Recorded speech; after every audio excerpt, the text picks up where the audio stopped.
आज हम बात करने वाले हैं एक ऐसी दुनिया के बारे में जहां मनुष्य जब 18 साल के हो जाते हैं तो इन्हें जादुई शक्तियां मिल जाती हैं। कहानी की शुरुआत में हम 25 साल की एक महिला को देखते हैं जो अभी तक अपनी सुपर पावर्स को डिस्कवर नहीं कर पाई। जेनिफर इंटरव्यू देने के लिए जाती है, लेकिन वहां इसे पता चलता है कि जो इसका इंटरव्यू लेने वाली है इसके पास सच जानने की शक्ति है, इसलिए वो इसके सामने कुछ भी झूठ नहीं बोल सकती। जेनिफर अपने मुंह से सब सच उगल देती है, जिसके कारण इसका इंटरव्यू सफल नहीं रहता। फिर जेनिफर निराश होकर वहां से चली जाती है। बाहर जाकर इसकी नजर पड़ती है लोगों पर जो अपने सुपर पावर्स को अच्छे कामों में यूज कर रहे हैं। अपने बॉयफ्रेंड लोग के साथ मिलकर रोमांटिक पल बिताने के बाद वो लोग को अपनी बहन के 18वें जन्मदिन पर बुलाती है, लेकिन इसके बॉयफ्रेंड लोग को कोई इंटरेस्ट नहीं है। जब वो बाथरूम से बाहर लौटती है तो देखती है कि इसका बॉयफ्रेंड इसे बताए बिना वहाँ से चला गया है। वो जेनिफर के साथ हमेशा ऐसा ही करता है। अगली सुबह हम देखते हैं कि जेनिफर की रूममेट कैरी बैरिस्टर के ऑफिस में एक केस को संभालती है और उसे वहाँ अपनी शक्तियाँ दिखाने के लिए बुलाया जाता है, जहाँ वो एक आदमी की आत्मा को अपने अंदर बुलाती है और इस केस को सेटल करती है। और वो दो औरतें कोई और नहीं बल्कि इस मरे हुए आदमी की बीवियां होती हैं। फिर हम देखते हैं कि जेनिफर को एक बिल्ली अपने घर के बाहर के रोड पर मिलती है, जिसे वो अंदर ले जाती है। अंदर जाते ही उसे कैरी का बॉयफ्रेंड कैश मिलता है, जो अपने होममेड सुपर हीरो का सूट ट्राई कर रहा था। शर्मिंदा होने पर वो अपनी सुपर पावर एक्टिव करता है और समय को पीछे ले जाता है ताकि जेनिफर ने जो देखा वो इसे भूल जाए। तभी कैरी वहाँ पर आ जाती है और रोने लगती है कि मेरे क्लाइंट्स मुझ पर हमेशा चिल्लाते हैं और वो ये बात भूल जाते हैं कि मेरे अंदर जो आत्मा होती है वो इन पर चला रहे होते हैं। जेनिफर इसे कहती है कि तुम्हें ये काम छोड़ देना चाहिए, लेकिन कैरी मना करती है और कहती है कि मुझे अपने बॉयफ्रेंड कैश को सपोर्ट करना है क्योंकि वो जॉबलेस है। जेनिफर अपनी दोस्त की बात सुनने के बाद इसे सपोर्ट करती है। तभी उसे एक लड़के का मैसेज आता है जिसके साथ वो डेट पर जाने वाली है। वो एक होटल में जाती है जहाँ वो गॉर्डन से मिलती है, जो जेनिफर के साथ हाथ नहीं मिलाता क्योंकि वो अपने हाथ में ग्लव्स पहनता है और इसका मानना है कि अगर वो किसी को छुएगा तो वो इंसान बहुत ज्यादा उत्तेजित हो जाता है। अगले सीन में हम देखते हैं कि कैश और कैरी पिज्जा खाने के लिए निकलते हैं। कैश देखता है कि कैरी हील्स पहनकर चल नहीं पा रही, इसलिए वो कैरी को अपने जूते पहनने के लिए दे देता है और खुद बिना जूतों के चलता है। तभी एक इनविजिबल आदमी कैरी का फोन छीन लेता है और उसे अपना पर्स देने के लिए कहता है। कैरी को बचाने के लिए कैश अपना वॉलेट उसे दे देता है और दोनों वहाँ से भाग जाते हैं। फिर हम देखते हैं कि जेनिफर और गॉर्डन घर में आते हैं, लेकिन पास आने के लिए गॉर्डन अपना ग्लव्स नहीं उतारता और ये सब देखकर जेनिफर चिढ़ जाती है और सोने के वक्त गॉर्डन अपने और जेनिफर के दरमियान बहुत सारे तकिए रख देता है ताकि जेनिफर का हाथ गलती से भी इससे टच ना हो जाए। उसी रात कैश कैरी को बताता है कि वो एक विजिलेंटी बनना चाहता है, यानी वो नॉर्मल लोगों की रक्षा करना चाहता है और आज इन लोगों के साथ जो भी हुआ इसी के कारण इसने इस चीज का फैसला किया है। इस पर कैरी उसे बताती है कि तुम्हें इसके पैसे नहीं मिलेंगे, लेकिन कैश उसकी एक नहीं मानता। अगले दिन हम देखते हैं कि जेनिफर गॉर्डन को छोड़ने वाली है, तभी एक बिल्ली वहां आ जाती है जो उसे छू लेती है। गॉर्डन ये देखकर उठ जाता है और वहां से चला जाता है। जेनिफर ये देखकर मायूस हो जाती है कि वो गॉर्डन को टच भी नहीं कर पाई।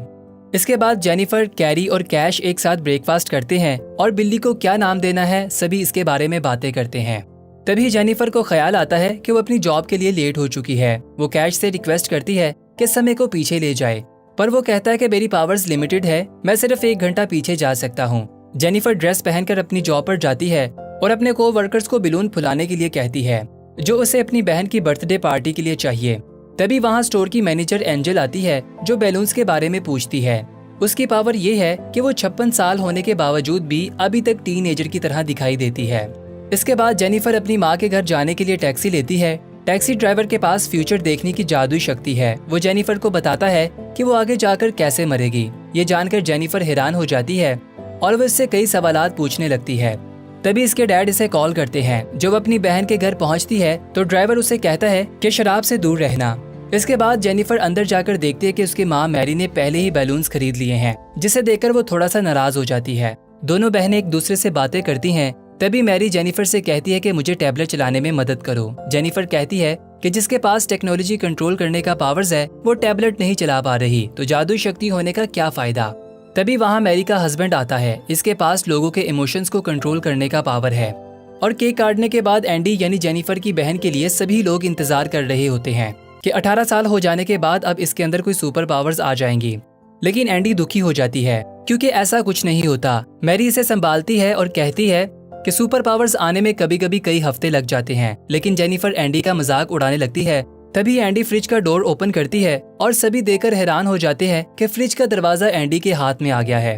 एंडी इस बात पर खुश हो जाती है कि इसे इसकी सुपर पावर्स मिल गई हैं। एंडी घर में आए सभी मेहमानों और रिश्तेदारों को अपनी शक्तियां दिखाकर इंटरटेन करती है। ये देखकर जेनिफर वहां से शराब की बोतल लेकर चली जाती है।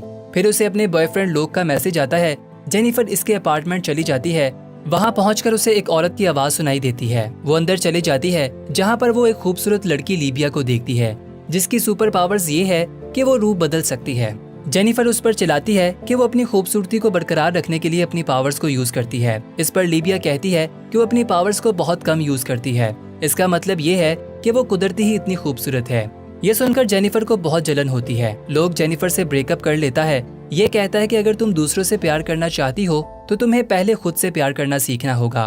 फिर जेनिफर रोते हुए अपने डैड को कॉल करती है और जब वो घर पहुंचती है तो हम देखते हैं कि कैरी अपने अंदर उसके डैड को बुलाकर अपनी दोस्त से बात कर रही है। इसका मतलब ये है कि जेनिफर के डैड गुजर चुके हैं।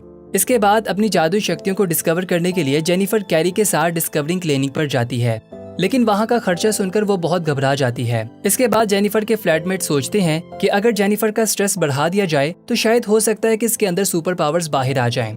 इस काम के लिए वो इसे एक रेस्टोरेंट में ले जाते हैं और इसे एक इंडियन डिश खिलाते हैं जो बहुत ही मसालेदार होती है। ये तरकीब काम नहीं आती। उल्टा स्पाइसी खाना खाने से जेनिफर का चेहरा लाल हो जाता है। जेनिफर उसी वक्त स्टोर में जाकर दूध पीने लगती है। वहीं पर इसे लोक मिल जाता है जो अपनी गर्लफ्रेंड लीबिया के लिए शॉपिंग कर रहा होता है।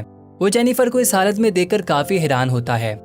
इसके बाद अगले दिन हम देखते हैं कि कैश और कैरी अपने नए काम के लिए कपड़े खरीदने लगते हैं और कपड़े खरीदने के लिए वो इसी शॉप पर आते हैं जहाँ पर जेनिफर जॉब करती है। शॉप की ऑनर को इस बात का पता चल जाता है कि जेनिफर के फ्रेंड्स इसकी शक्तियों को वापस लाने में मदद कर रहे हैं। तभी वो कैश और कैरी को बताती है कि इसने अपनी शक्तियां तब पाई थी जब इसने अपने हस्बैंड को किसी दूसरी औरत के साथ चीट करते हुए पकड़ा था। कैरी और कैश को एक आइडिया आता है कि क्यों ना जेनिफर को स्ट्रेस दिया जाए और स्ट्रेस देने से शायद इसकी शक्तियां इसे मिल जाएं।